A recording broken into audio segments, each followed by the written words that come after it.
Three girls vanished from a quiet convent in rural Spain, their names erased, their voices buried, until decades later, a young priest unearthed a secret the church hoped would stay sealed forever.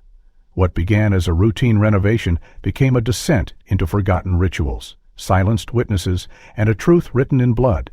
This is the story of Santa Inés and the girls who were never meant to be found.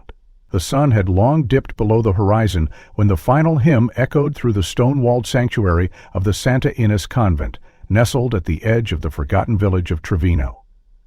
On that spring night in 1982, the air inside the chapel had a weight to it, something heavy, thick with incense and the silence that follows prayer. The congregation, fewer in number than years past, trickled out into the cobblestone path under flickering lanterns, exchanging brief nods and mumbled goodnights. But within those ancient walls, three young girls remained: Clara, 17, Lucia, 16, and Isabel, 17. They had stayed behind to help tidy the altar, as they often did after Vespers. Each of them wore the pale blue novice robes of Santa Inés, their futures seemingly etched in service and silence. No one knew or admitted knowing that this would be the last night they were ever seen. When morning broke and the convent bell rang, without the trio's familiar footsteps echoing in the hall, the nuns claimed the girls had been called to a retreat by the diocese's office. Father Raphael, the parish priest at the time, confirmed the story with unnerving calm. "God has his reasons," he said, standing at the pulpit the following Sunday, his fingers calmly resting on the open Bible, and so do his servants. The village, quiet and resigned by nature, nodded in subdued confusion. They did not ask questions. In Trevino, people rarely did. But there were murmurs. Juan Castaño, the elderly gatekeeper of the convent, was the first to act differently. Normally stoic, he seemed shaken in the days following the girls' disappearances. He stopped sitting outside the convent gates in the evening, as he used to, smoking his rolled cigarettes and muttering about the world changing too fast. One afternoon, he packed up his few belongings and left town. No one saw him board the bus, but the woman who cleaned his small rented room found something peculiar the next morning: a single piece of paper left on the bedside table. It read, in wavering cursive, "They didn't disappear, they were hidden." That note never made it to the authorities. In fact, there was no police report filed, no missing persons bulletin posted on the church doors. When Clara's older brother Mateo asked around, he was met with cold glances and shrugged shoulders. Even their parents, farmers whose hands had aged from labor, whispered, "Father Raphael knows best. It's probably a mission, maybe abroad." Their voices trembled with something more than uncertainty, perhaps fear. Over time, the memory of the girls began to erode like paint on old stone. A few parishioners mentioned them in passing, usually as a cautionary tale of obedience. The church continued its functions. The convent remained silent. Every now and then, Mateo, by then a restless teenager turned bitter man, would leave candles on the chapel steps, but no one joined him. The convent doors, once open during the day for prayer and visitors, were gradually sealed. By the late 80s, vines had begun to strangle the stone columns. Father Raphael passed away suddenly in 1990, reportedly due to a heart condition, though many whispered that something had broken inside him.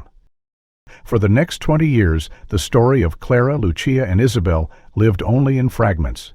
A candle burned a little longer than usual on their birthday, a whispered prayer from an old nun in confession, a scrawled name found on the last page of an old hymnal, but nothing concrete, nothing official. The convent was never formally decommissioned, it just quietly slipped from memory. Until 2010, when a young priest, Father Mateo Argila, was reassigned from Barcelona to the now semi-abandoned parish of Trevino. Upon arrival, Mateo noticed the faded lettering above the convent's archway: Doma Servarum Dei, House of the Servants of God. But it didn't feel like a house of God anymore. Something about the silence of that place clung to him. During his first week, Mateo visited the diocesan's archives, hoping to understand the history of his new assignment. Oddly, there was no record of any transfer or foreign mission for the three girls. No retreat, not even a disciplinary report. It was as if Clara, Lucia, and Isabel had never existed in the church's system. He found one baptismal record and nothing else. When he asked the elderly priest in the next village over, the man only said, "Some stories are buried for a reason, Father. Not all resurrections are blessed. But Matteo had already found something. Inside the rectory's attic, buried beneath a stack of rotting hymnals, was a small blue satchel, faded and dusty. Inside it were 3 silver rosaries, each engraved on the back, not dread, exactly, but a calling. Father Matteo stood under the archway of the convent, the 3 silver rosaries still clutched in his hand, when he first noticed the mail slot beneath the old wooden door. Curiosity prickled at his mind like static. Over the following days, he searched the rectory records, the attic storage, and even questioned nearby parishes for further clues about the missing girls. What disturbed him most wasn't just their absence in church registries, it was how efficiently their memory had been erased. But as he peeled back layers of the past, something unexpected emerged from the archives of the diocesan storage facility. Copies of letters, yellowed and fragile, each addressed to a different family, in Trevino, dated just weeks after the girls' disappearances. All 3 letters bore strikingly similar phrasing, almost templated, and were allegedly penned by the missing girls themselves. "Mama, I have been chosen for special formation abroad," one read. "Please don't worry, I'll write again soon." Each message was signed with the daughter's name and included comforting reassurances. But when Matteo showed the letters to Benedetta, the retired schoolteacher who had taught handwriting at the village school for decades, she peered over her glasses, Matteo's tightening, and simply said, "This is not Clara's handwriting, nor Lucia's. I taught all 3. This was written by someone else." The revelation sent shivers down Matteo's spine. He took the letters to a handheldsfinger, dramatic stinking at a hand screamer, who confirmed Benedetta's instincts. None of the letters matched the verified samples from the girls' school records. The strokes were too uniform, too controlled, almost as if they'd been written by someone trained to mimic youthfulness. Matteo's hands trembled as he filed the analysis away. Why would someone fake messages from missing girls? More importantly, who? His search soon turned toward Father Lorenzo, the parish priest during the 1982 incident. Lorenzo had passed away years ago under suspicious circumstances, an alleged car accident on a quiet road near Segovia with no witnesses and a sealed coffin at the funeral. But Matteo managed to obtain fragments of church correspondence signed by Lorenzo in the months following the girl's disappearance. One particular letter stood out, addressed to the regional diocese. It requested emergency approval to shut down Santa Inés for structural compromise and spiritual unrest. The wording was vague and unsettling. Spiritual unrest, Matteo repeated aloud, wondering what could possibly justify such phrasing in ecclesiastical terms. According to the archives, the request was granted within days. No inspection, no delay. When Matteo asked villagers what they remembered about the shutdown, the answers painted a different picture. "There wasn't a single crack in those walls," said Miguel Ortiz, now in his 70s, who used to deliver bread to the convent. "Roof was solid. Stained glass never broke, even in storms. They just stopped letting people in." Another woman, Carmela, recalled how Father Lorenzo became increasingly withdrawn. "He used to lead processionals, festivals," she said, "but after the girls vanished, he hardly came out of the rectory, locked the chapel, stopped visiting the sick. One day he told us the convent was closing for safety, said the foundation was at risk, but no one saw construction crews, no warning signs, just silence." This kind of selective silence wasn't merely forgetfulness, it was cultivated. Matteo dug deeper and found that no engineering reports had been filed to support the supposed structural issues. In fact, blueprints from the 1978 renovations confirmed the building was rated for another 40 years of use. Still, the convent was closed, its iron gates rusted shut. At night, Matteo would sometimes hear a creaking sound near the east corridor, the section closest to the sealed chapel. It could have been the wind, or it could have been something else. Unable to shake the unease, Matteo returned to the rectory one evening with Benedetta's help, and opened the confession booth logbooks from the early 1980s. It had been stored in the rectory's library, pressed between theology texts and forgotten inventory lists. There, on a page dated 2 days before the girls vanished, a single entry had been scratched out. Not erased, violently slashed with ink until the paper tore. It was the only entry in the entire book treated that way. Matteo gently pressed tracing paper over it, then used charcoal to lift the grooves.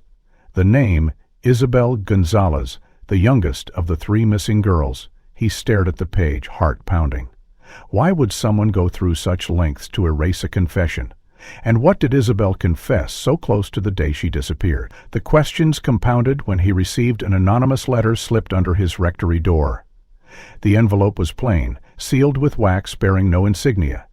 Inside, a single sentence, hand-hated in smooth calligraphy. If you knew what she said, you would have buried the whole convent too. Matteo's breath caught in his throat. The note wasn't a warning, it was a challenge. Despite growing fear, Matteo felt an obligation far deeper than professional curiosity. This wasn't just about the girls anymore. It was about Trevino, a village that had been taught to look away, conditioned into silence, and now gasping beneath the weight of its secrets. With the convent still sealed, and the diocesan office unwilling to authorize a reopening without a formal safety review, Matteo decided to go beyond protocol. He contacted a local restoration crew under the guise of needing to inspect the West Wing foundation for weather erosion. The team arrived discreetly. Matteo ensured no village elders were informed. They began by examining the chapel's outer perimeter. Beneath overgrown ivy and years of moss, one of the workers found something peculiar, a section of mortar on the back wall that didn't match the rest. Less weathered, and then, as they gently scraped it back, they found an iron latch beneath the plaster, sealed shut from the outside. The clang of tools against old stone echoed faintly through the outer corridor of the convent, as Father Matteo stood beside the restoration crew, their flashlights casting flickering shadows across the moss-covered walls.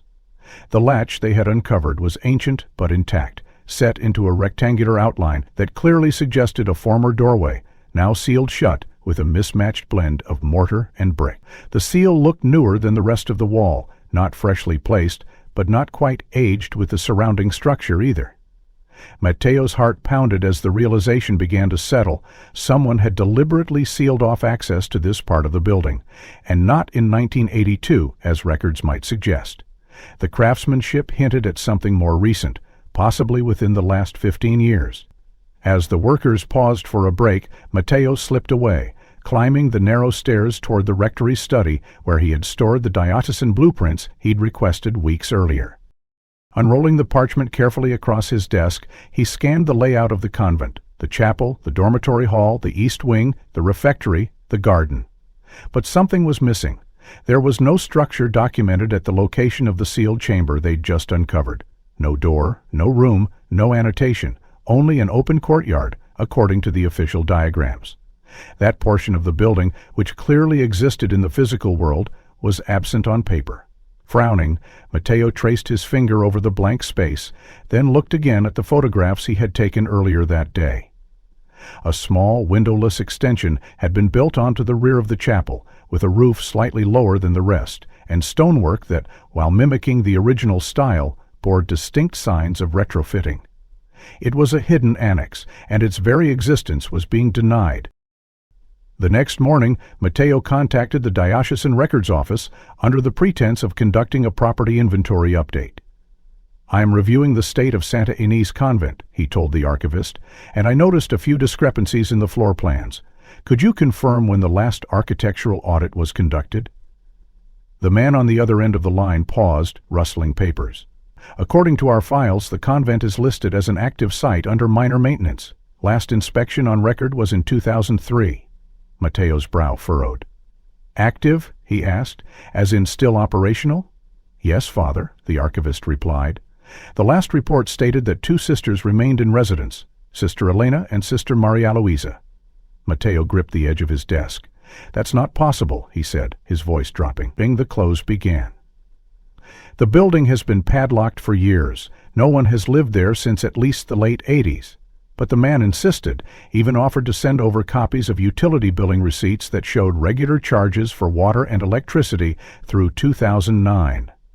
"It must be a clerical error," the archivist said, almost apologetically. "But on paper, the convent is very much alive." Shaken, Matteo turned back to the local workers and ordered a temporary halt on all structural interference. "No further demolition," he told them. "We're entering undominated territory. I need more clarity before we touch anything else." That evening, he returned to the chapel alone, flashlight in hand, and approached the back wall again. Kneeling, he ran his fingers along the seam of the stones. The texture changed subtly at the midpoint, and as he tapped the center of the wall, he noticed a dull, hollow sound. With a small chisel, he carefully pried away a piece of brick near the floor, just enough to expose a gap, behind which, to his astonishment, was not solid wall, but empty space. A crawl space. He held his breath, then stood, heart hammering. Before proceeding further, he needed to understand what this space was intended to hide. The absence from the blueprints wasn't just an oversight, it was deliberate obfuscation. Back in his quarters, Matteo delved into the parish logs and receipts. He found decades-old service invoices, but nothing dated after 1984. No food deliveries, no waste disposal, no chapel maintenance. And yet the diocese claimed that utilities had continued to be paid. He compared dates meticulously, cross-referenced them with letters signed by Father Lorenzo. In one of them, dated 1986, Lorenzo requested funds for interior stabilization of the chapel, a strange term for a building supposedly sealed shut. More curiously, the invoice included a line item for soundproof reinforcement. Matteo stared at the phrase. Why would a convent require soundproofing? Unable to sleep, he returned to the chapel again after midnight. The silence inside was oppressive, almost theatrical. He stood in front of the rear wall, flashlight casting long shadows, and looked at the cracked tile beneath his feet. He hadn't noticed before, but the floor near the sealed section of wall sloped downward slightly, as if covering a smart foundation. He knelt again, pressing his palm to the cold surface. For a moment, he thought he heard something, a brief, distant creak, too faint to be certain, but distinct enough to unsettle him.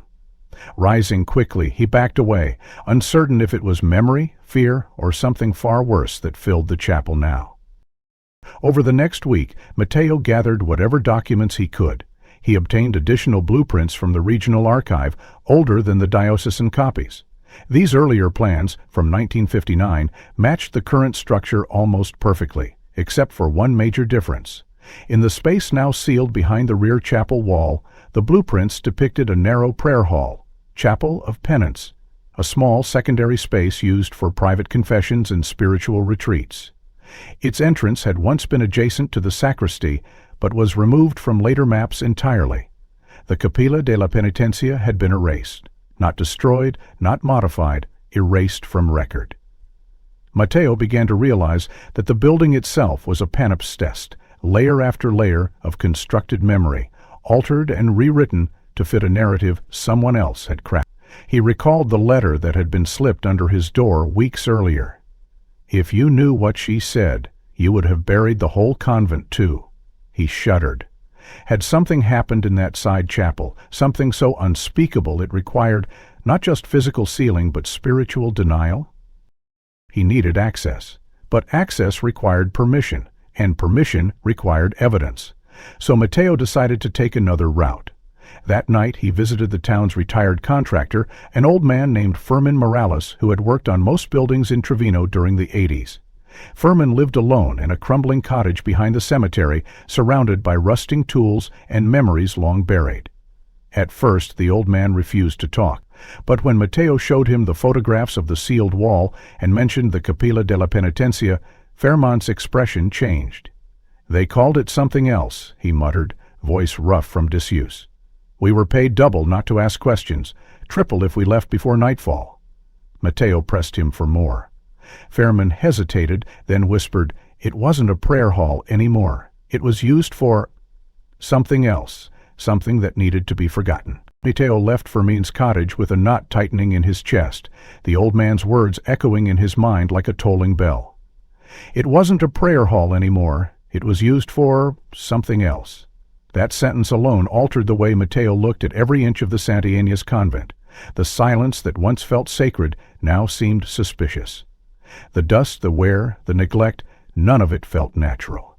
He returned to the chapel that evening, alone once again, this time with gloves, a flashlight, and a quiet determination to go deeper, not just into the walls, but into the artifacts themselves. The main altar of Santa Inés, though weathered and cracked at its corners, still held a haunting beauty. Carved from local oak and adorned with flaking gold leaf, it featured statues of saints in a semicircular arch: Saint Teresa, Saint Anthony, Cecilia. Of them all, Cecilia stood slightly askew, her posture oddly tense for a sculpture meant to exude serenity. The folds of her stone garment pressed stiffly against her side, and her right arm, though fixed in a position of music and prayer, did not sit flush with the marble column behind her. Matteo's eyes narrowed. He climbed the altar's side steps, carefully brushing dust away from the statue's base. Behind the right shoulder of the figure, a narrow gap emerged, one not visible from below. Reaching in cautiously, he felt something rough and brittle, stuck between the statue and the inner wall. He pulled gently, his fingers closing around a stiff, folded piece of cloth. It came out with a dry sound, like parchment unrolling after decades. At first glance, it appeared to be a torn piece of linen, stained dark with age. But as he unfolded it under the chapel's dwindling light, the unmistakable color and texture of dried blood revealed itself, crusted along one edge of the cloth in a long, irregular smear. His breath caught. The cloth bore a faded insignia, a barely discernible cross stitched in deep blue thread. Not just any cross, he realized, but the emblem of the Order of St. Mary of Silent Mercy, the very order to which Clara, Lucia, and Isabel had belonged. Matteo carried the cloth into the rectory, heart pounding, with a blend of fear and vindication. He photographed it from every angle, then stored it in a sealed evidence pouch from a past seminary training kit. The next morning, he took the photographs and a scanned image of the emblem to the diocesan textile archivist in Avila, a meticulous man named Father Tello, who had dedicated his life to cataloging religious vestments across Spain. Tello examined the stitching through his magnifier and nodded grimly. This was standard issue for novitiates of Silent Mercy until 1980, he confirmed. After that, the design was changed. The blue cross was retired, considered too severe in tone. Matteo pressed further. Is there any chance this was reused after 1980, even unofficially? Tello shook his head. Highly unlikely. After the redesign, all older garments were collected and destroyed, or at least they were supposed to be. Matteo thanked him and returned to Trevino with more questions than answers. The presence of a blood-stained relic hidden behind a saint known for her musical martyrdom was not lost on him. It was as symbolic as it was horrifying, but the more he pondered the meaning, the clearer it became that this wasn't an accident or the remnant of some past injury. Someone had hidden that cloth deliberately behind a statue that no one had moved in decades.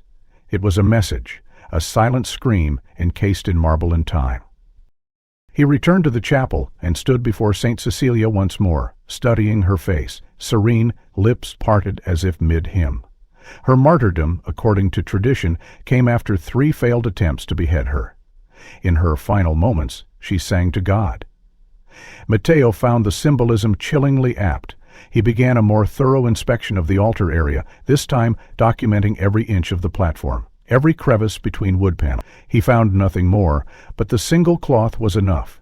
He now knew beyond doubt that the girls had not simply run away. One of them, perhaps more, had bled behind that altar. And someone had tried to erase that fact. As he walked the aisle back toward the narthex, a thought struck him with sudden clarity. If someone went to such lengths to hide evidence, perhaps in plain sight. He spent the next 2 days combing through liturgical records, old missals, and choir notes from the early 80s, many of which had been left in storage boxes under the sacristy stairs. Among the stacks of water-damaged hymnals, he found a logbook detailing vestment distributions, with entries labeled by initials. One entry, dated May 3, 1982, just days before the girls disappeared, showed K next to a listing for novitiate robes, but the same page had been partially torn, and the following week's entry was missing altogether. Someone had removed part of the ledger. Matteo placed the page under a UV light. Faint impressions from the missing sheet above revealed just one word: incident. No date, no details, just the word incident, written in sharp, heavy letters. Later that night, as Matteo sat in the rectory reviewing photographs of the cloth, he enlarged one frame to examine the stitch pattern more closely. That's when he saw it. Along the bottom edge, near the hem, another marking, barely visible to the naked eye. a single initial embroidered in thread, so faded it blended with the fabricate. But if this cloth belonged to Lucia Sands, and he believed it did, it meant she had been inside that chapel the night she vanished. Bleeding, trapped, silenced. But something still didn't add up. If the blood-stained cloth had been hidden, why hadn't it been destroyed entirely? Was it guilt, a signal, or perhaps an unfinished act of rebellion, someone trying to preserve the truth even while complying with the system? Matteo couldn't shake the feeling that whoever placed the cloth there had wanted it to be found eventually. He remembered the phrase in the anonymous note. Was that person still alive, watching him, guiding him? He knew now the sealed chapel was not the only place holding secrets. The entire building, from its carved saints to its forgotten ledgers, was speaking in fragments. He needed to listen better, to look deeper, and he would begin by going back to the sealed wall. There, behind layers of stone and decades of silence, something waited. The photograph of the blood-stained cloth remained on Matteo's desk, now enlarged and annotated with his own scribbled observations. Initial, likely Lucia, he had written. Stitch pattern, authentic, placed deliberately. The discovery haunted him like an unspoken hymn, traveling in the corridors of his thoughts long after the chapel had gone dark. He had tried to sleep, tried to pray it into silence, but the questions it raised were louder than any vow of peace. The time had come to go further. If he was to uncover the truth buried beneath the stone and silence of Santa Inés, he needed access. Not just to crawl spaces and forgotten ledgers, but to the very heart of the building, the sealed chapel, the Capilla della Penitentia. Automation drafted an official letter to the diocesan board requesting authorization to begin restoration procedures. He couched his request in the language of preservation, describing concerns about weathering and minor erosion near the chapel's foundation. The letter, sent through proper channels, was accompanied by photographs of moss damage, small cracks in the eastern facade, and the need for structural reinforcement. He mentioned nothing about hidden doors, blood-stained cloths, or erased girls. Within a week, he received preliminary approval to proceed with non-invasive repairs, contingent upon a secondary inspection. It wasn't full access, but it was a start. Excavation resumed discreetly. The crew Matteo trusted returned, instructed only to clear debris and stabilize outer walls. On the third day, as Matteo reviewed progress with the site foreman, a black car pulled into the convent courtyard. The vehicle was modern, too sleek for Trevino, with tinted windows and no license plate visible. From it stepped a tall man in a dark coat, his expression blank, eyes shaded beneath a brimmed hat. He introduced himself with a calm, practiced tone. "Father Matteo, I presume? I represent the Archdiocesan Committee for Heritage Oversight. I understand you've begun unauthorized alterations to Santa Inés." Matteo blinked. "I sent a request through Avila. It was approved." The man nodded slowly, ignoring the paperwork Matteo offered.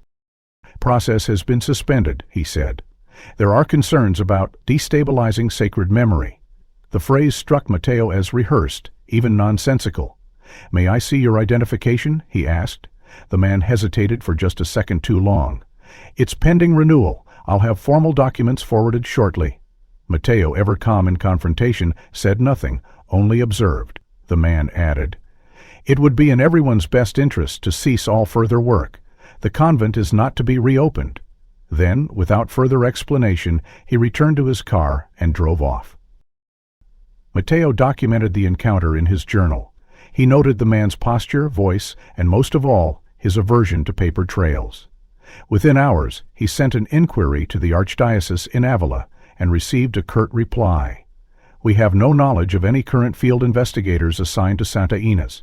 Confused and unnerved, Matteo instructed the crew to pause physical excavation until further notice. He returned to the rectory, lit only by a desk lamp and the faint glow of the chapel windows.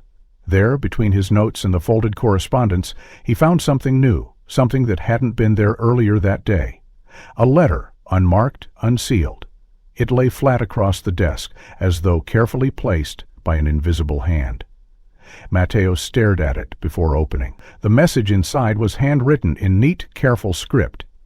"If you want to live, stop digging into the past. Some vows are written in blood." No signature, no watermark, just ink and threat. Matteo read the sentence 3 times. The handwriting didn't match the earlier anonymous letter, but the tone was unmistakable, direct, menacing, absolute. He sat down slowly, absorbing the gravity of it. This was no longer just about a historical injustice. It was personal. Someone was watching to threaten a priest to keep the past buried. But Matteo was not deterred. The deeper the warning, the clearer the confirmation that he was close to something real, something dangerous. He checked the rectory's windows and doors. All locked. He examined the frame of the desk, the drawers, the floorboards. No sign of forced entry. Whoever delivered that message had keys, or knowledge beyond simple trespass. The following day, Matteo resumed his investigation alone. He carried with him a flashlight, gloves, and a concealed camera, determined to re-enter the crawlspace behind the chapel wall. But as he knelt beside the sealed bricks, preparing to remove more of the outer layer, he noticed something chilling. The mortar that had been cracked from the last session had been re-smoothed. Someone had filled the gap, not fully, but enough to indicate surveillance. He touched the fresh mortar. It was soft, not yet hardened. Whoever had come recently, within hours. He stood up slowly, scanning the perimeter. The silence of the chapel no longer felt sacred. It felt staged. Matteo decided to confront the diocesan's office directly. He arranged a meeting with Bishop Calderon, a respected figure with decades of service. During their conversation, Matteo presented the photographs, the cloth, the architectural discrepancies, and the sealed wall. The bishop listened without interruption, his expression unreadable. When Matteo finished, Calderon finally spoke. "You've uncovered things that should not have been left open," he said, "but there are reasons they were sealed. You must ask yourself whether unveiling them serves justice or only pain." Matteo replied quietly, "Truth is neither safe nor painless, but it is holy." The bishop sighed and handed him a contact, Father Gregorio, a retired archivist who had worked in Trevino during the 80s F. "If you must continue," Calderon said, "he may be the only one who remembers." Matteo left the meeting with a mixture of unease and urgency. The layers of secrecy were thick, institutional, and still active. When he returned to Trevino, the air had changed. A sense of being followed trailed him into the chapel. He knelt at the altar, not in prayer, but in thought. He now knew that the story of Clara, Lucia, and Isabel was no forgotten accident. It was maintained silence, but he was about to speak for them through stone, cloth, and every ghostly echo this place held. The morning air hung thick with moisture as clouds curled low above the roof of Santa Inés. The crew had returned under strict instructions from Matteo to resume excavation behind the rear chapel wall, this time under the pretense of restoring a collapsed foundation.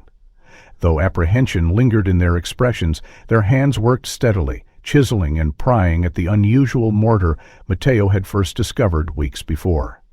Within hours, bricks loosened from their decades-old confinement, revealing a narrow stone corridor sloping downward beneath the chapel's extension, a passage none of the workers recognized, not listed on any map, not even in the original 1959 architectural drawings. The staleness that wafted from below was not merely the smell of dust and mildew, but something older, heavier. It felt like time itself had rotted in those walls. As the men descended one by one, Matteo stood at the threshold, flashlight trembling slightly in his grip. The passage opened into a crude stone chamber, roughly 10 by 10 feet, its ceiling low and arched, lined with old wooden beams. At first it looked like a disused cellar, perhaps a forgotten wine vault, judging by the crumbling wax lining one side of the room. But something was off. The floor, uneven and partially covered in soot, had a rectangular patch near the center that had clearly been disturbed, then recovered with modern cement. Unlike the surrounding cobbled surface, this patch bore the distinct flat smoothness of industrial concrete, poured hastily and not quite level with the stone. One of the workers knelt to examine it closer and rapped his knuckles against the slab. The sound was hollow. Matteo felt his throat dry. "Break it," he said quietly. The foreman hesitated. "Are you sure, Father?"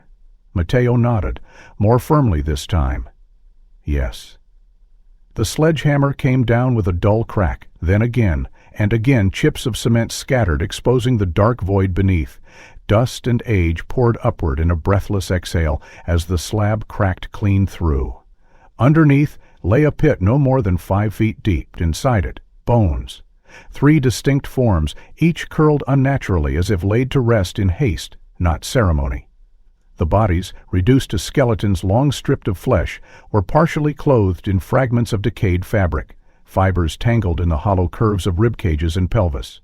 One had a scrap of sleeve still attached to the upper humerus. The pale dropped to his knees beside the pit, his heart hammering so hard he could hear the blood rush in his ears. He reached for his gloves and flashlight, illuminating the remains as gently as possible. And then he saw them. 3 rusted necklaces, each bearing a pendant in the shape of a crucifix, dulled by time, but unmistakable in shape. He leaned closer. Carved on the back of each cross, though corroded, were names etched in looping script. The first, Isabel Che. The second, Lucia Se.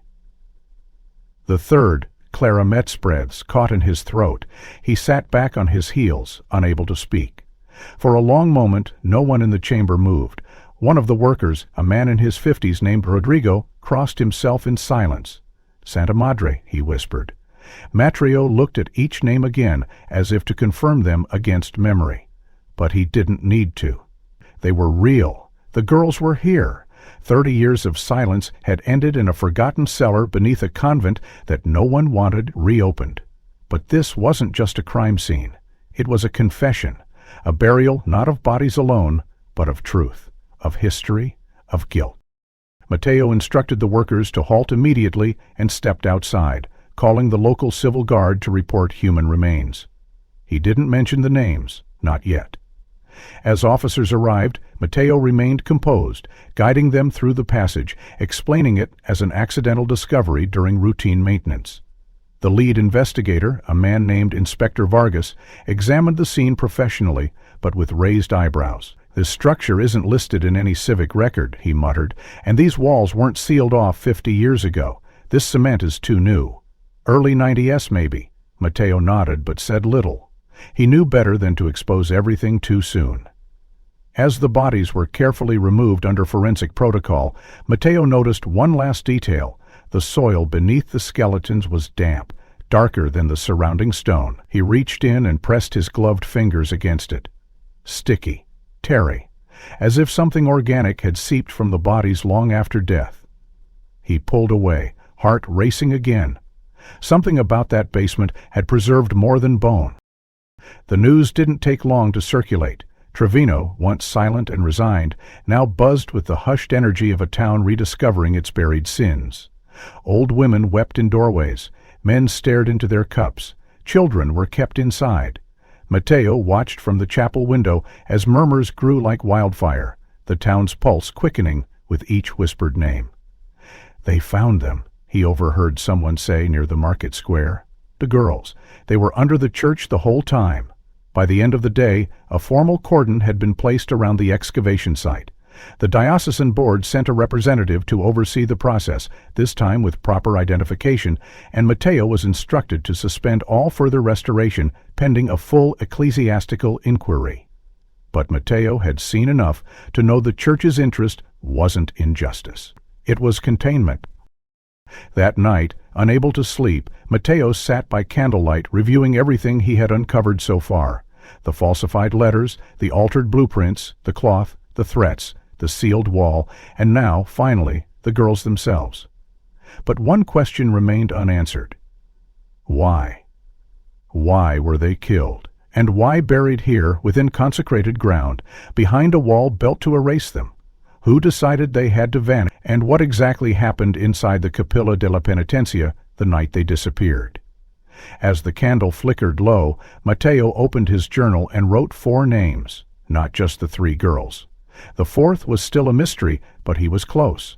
Someone else had been in that chapel, someone who knew, someone who had helped cover it all up. The village of Trevino had begun to breathe in staccato gasps, its pulse erratic with the revelation of the bodies beneath Santa Inés.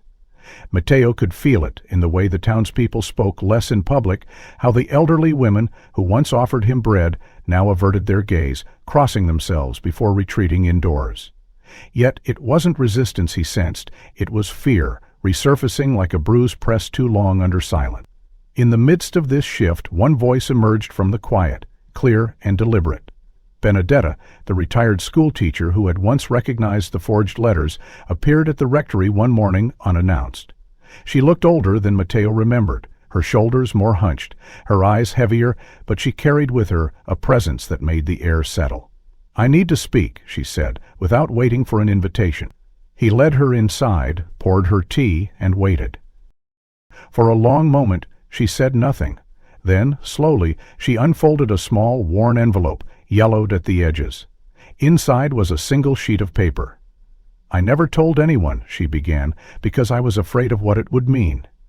She handed Matteo the letter, written in feminine handwriting, though hesitant and unsure in its phrasing.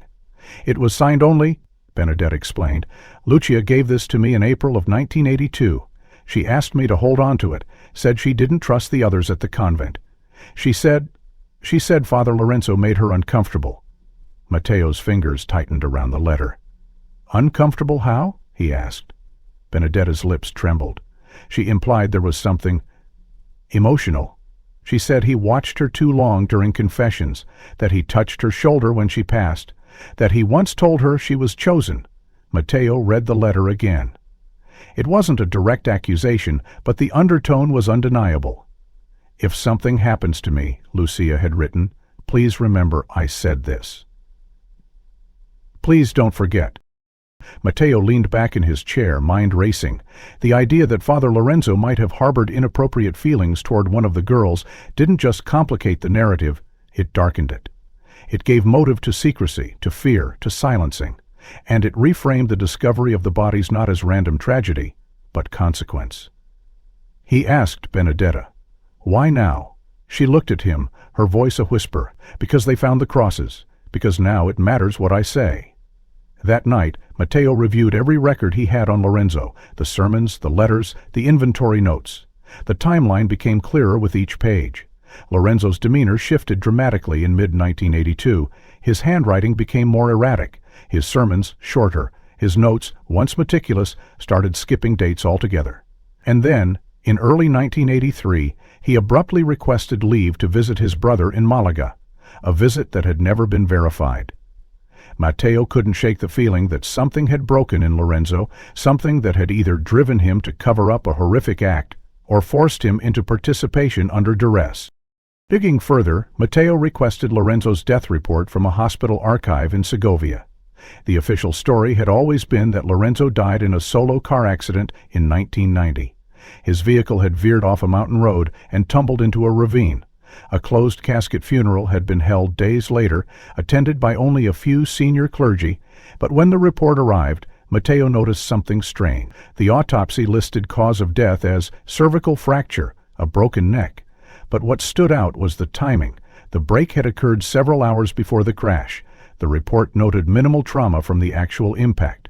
"The pattern of injuries is inconsistent with a high-speed collision," it said. "Fracture of the C2 vertebra consistent with manual force." Matteo reread that line again and again. For manual force, strangulation. The implication was horrifying. Father Lorenzo hadn't died in an accident, he had been killed. And the car crash staged to look like tragic happenstance. The question that burned now wasn't just who killed him, but why.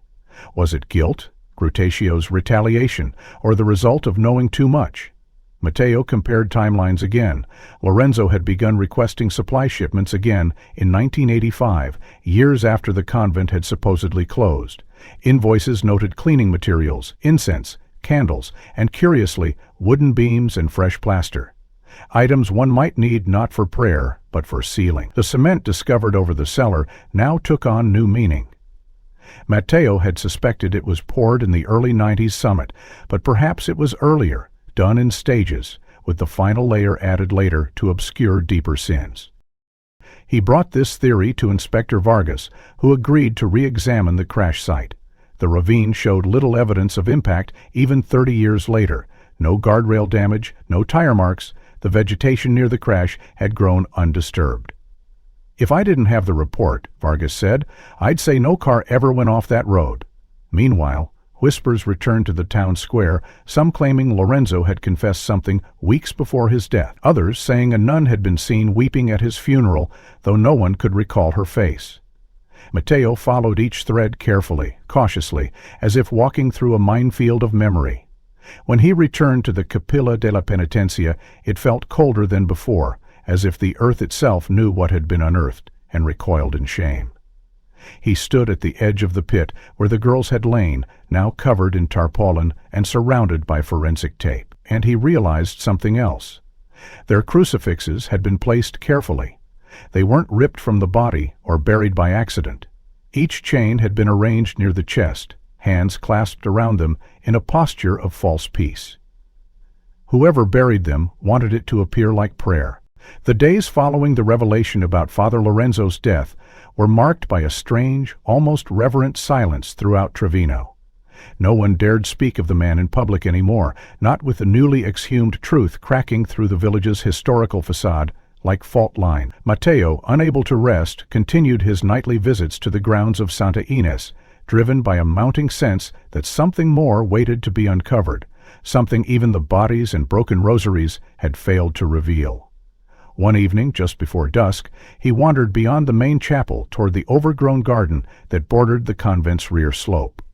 The garden, once cultivated by the sisters, was now a wild tangle of thistle, dead ivy, and stubborn weeds. A rusted bench leaned precariously against a broken fence. It was while clearing a patch of brush beneath a cluster of wilted rosemary bushes that Matteo's foot struck something solid, small, flat, and resisting the earth. He knelt and pushed the dirt aside.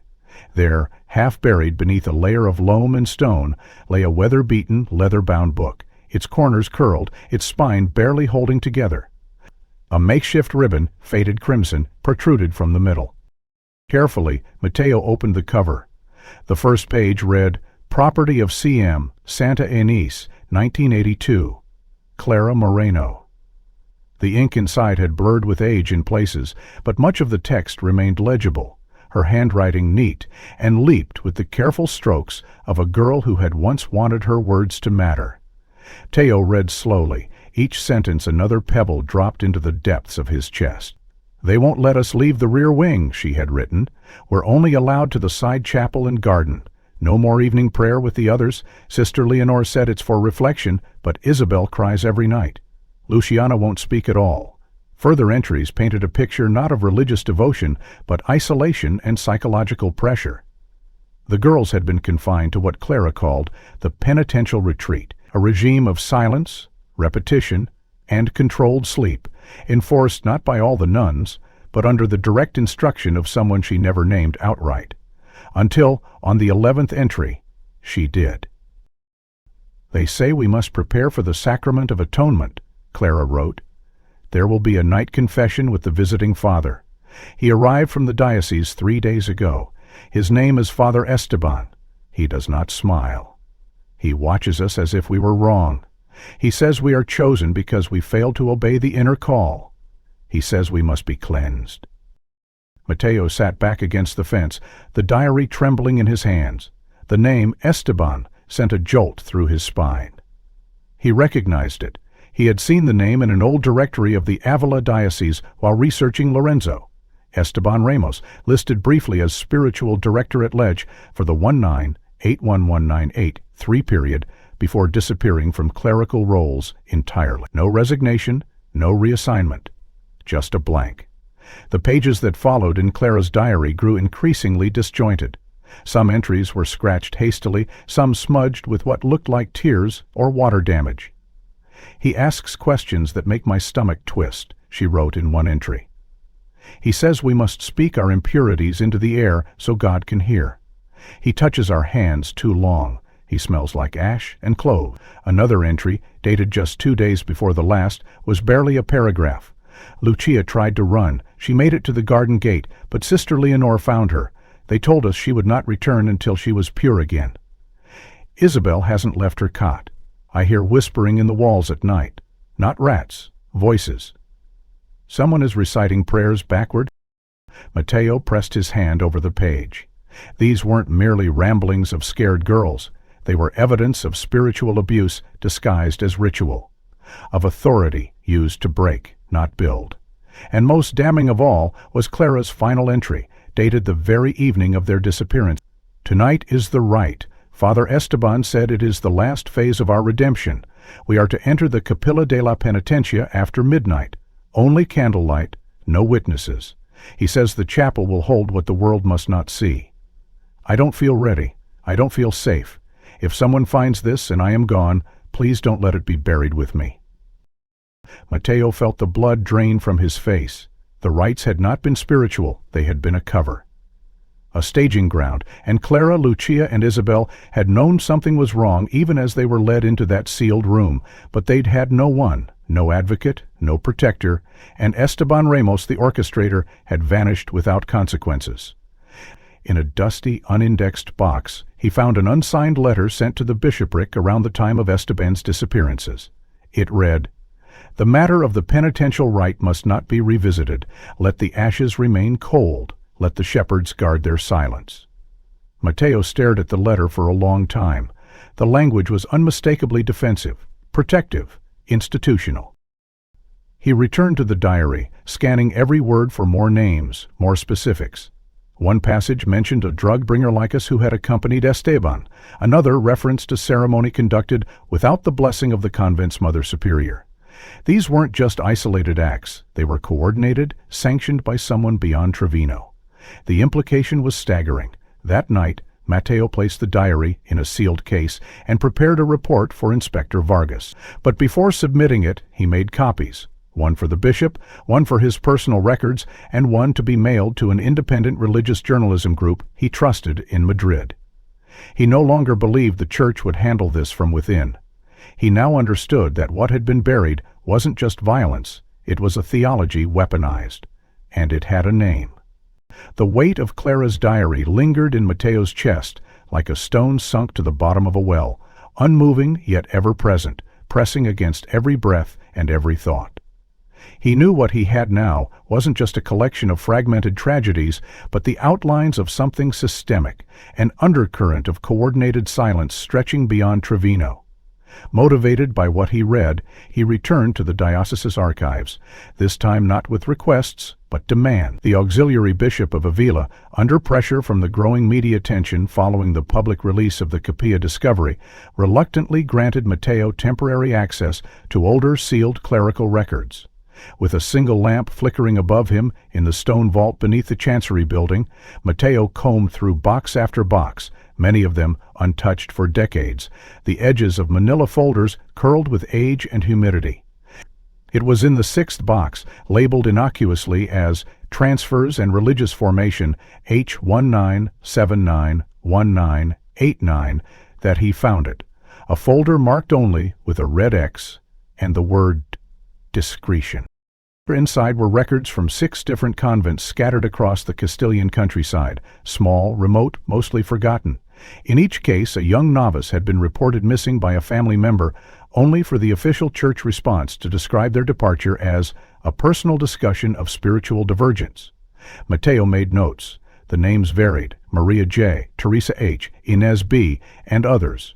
But the pattern was consistent. Each girl had joined her respective order between ages 15 and 18. Each had vanished within 18 months of her novitiate. Each case closed quietly, with no follow-up. And none were ever mentioned publicly again. One handwritten memo, dated 1987, chilled Mateo. Case JM, resolved per protocol, recommend avoidance of civilian involvement. Counsel parents with relocation stipend, if necessary. The words were bureaucratic, but the meaning was unmistakable. These girls didn't leave of their own volition. They were disappeared, silenced. The church had methods, and when silence didn't hold, there was compensation. Mateo searched the financial records next, focusing on the line items hidden in the diocesan treasury logs. Among the usual entries for renovations, scholarships, and retirement stipends, he found several payments marked simply as international mission subsidies. Each ranged from €15,000, 0 cents. Most were linked to the same beneficiary, Centro Voce Maria de la Gracia, Ottawa. Curious, Mateo cross-referenced the address. It didn't exist. No school, no convent, no listing in Catholic directories or Canadian education records. When he called the local clergy office in Ottawa, the line went silent. The woman on the other end replied carefully, "We've never had such an institution. That name has never been affiliated with the archdiocese here. When Matteo pushed, she lowered her voice and added, "You're not the first to ask. I suggest you speak directly to your bishop." He didn't. Instead, he documented everything, photographed, scanned, encrypted, and then sat in his apartment, files spread before him like the shattered remains of a broken promise. Over 10 years, 6 girls, unexplained disappearances, ghost payments to ghost institutions, spiritual divergence used as a euphemism for erasure. And Clara, Lucia, Isabel, just 3 more among them, silenced under the pretense of atonement. What happened at Santa Inés wasn't a singular crime, it was a symptom of rot. Deep, layered, deliberate rot. The payment stubs also included handwritten notes with initials ER, the same as Estefan Ramos. He had signed off on at least 2 of the stipends in 1982 and once again in 1984. That meant he wasn't removed after the Trevino incident. He was rewarded, promoted in silence, used as a tool for further containment. The idea turned Matteo's stomach. He had grown up, believing in the sanctity of the Church, its imperfection acknowledged but never its corruption, this profound. Now he saw the institution for what it could become when accountability died, an echo chamber of power protecting itself under the veil of sanctity. Matteo took his findings to Inspector Vargas, who sat in silence as the priest laid the documents before him. Vargas picked up the transfer memos, the feigned photographs of the missing girls, and finally the letter from Ottawa denying the existence of the supposed sanctuary. When Matteo finished, Vargas set his glasses down and rubbed his eyes. "This is bigger than we expected," he murmured. "These aren't just oversights, this is infrastructure." Matteo nodded slowly. "And every year we waited, another piece of it calcified." Vargas promised to escalate the case, to take it to national-level investigators, but Matteo wasn't reassured. He had seen how far the Church could reach when it wanted a lid closed. Later that evening, as he sat under the dim glow of the rectory's kitchen light, Matteo found himself staring again at the crucifix on the wall. It no longer represented only sacrifice to him. It represented burden, the weight of those left to die behind cloistered walls, their names nearly swallowed by bureaucracy and fear. Then the call came. A voice, muffled and low. "You think you're close. You're not. She's still alive." The line went dead. Matteo stood frozen to she. "Not they." One survived. The phone call haunted Matteo with a new kind of urgency, one that cracked the bones of every certainty he had built in the preceding weeks. "She's still alive." The words were vague, unverifiable, and without context, yet they struck with the force of divine revelation. He didn't sleep that night, poring over everything again, Clara's diary, the diocesan transfers, the sealed records, the payment receipts, and the names of the missing. There was no mention of survival, no fourth pendant, no hint beyond that voice. But the seed was planted. The next morning, Matteo made his decision.